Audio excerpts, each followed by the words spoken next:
Albatross are large seabirds found throughout the southern oceans and the northern Pacific.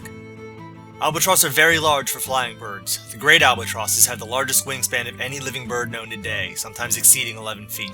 That's pretty goddamn big. They're highly efficient flyers. The only time they ever really flap their wings is during their initial takeoff. They're adept at using dynamic soaring and predictable weather patterns to cover insane distances with very little exertion. Albatross can easily cover almost 1,000 kilometers in a day without flapping their wings once. They're able to do this due to the sheath of tendons in their shoulders which locks their wings in place without any muscle expenditure. Albatross feed predominantly on creatures found at the surface of the water, either diving to get it or in some instances just grabbing it mid-flight.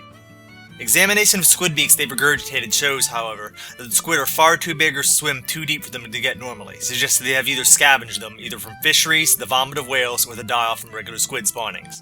I'm only telling you this because that's kind of gross. They're colonial animals, nesting on what is predominantly islands or outcroppings free of terrestrial mammals that would eat their sweet, delicious eggs. Albatross are easily one of the longest-lived birds, reaching over 50 years old in some cases. They lay very few eggs and even after reaching sexual maturity may not breed for 10 years, so this isolation is very important for their nests.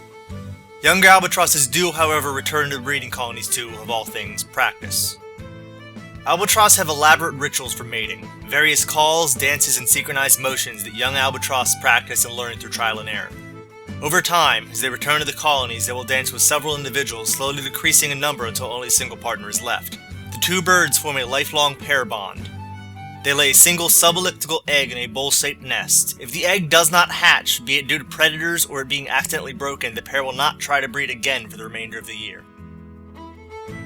In Samuel Taylor Coleridge's The Rime of the Ancient Mariner, an albatross is the central emblem. From this poem, the albatross's place as a metaphor is originated. Someone with the burden or obstacle is said to have an albatross around their neck, the punishment given to the mariner who shot the albatross in the poem. Partially due to this poem, there is a myth that all sailors believe it is an ill omen to kill an albatross, when, in truth, they are regularly killed and eaten throughout history. Of the 21 species of albatross recognized by the IUCN, 3 are critically endangered.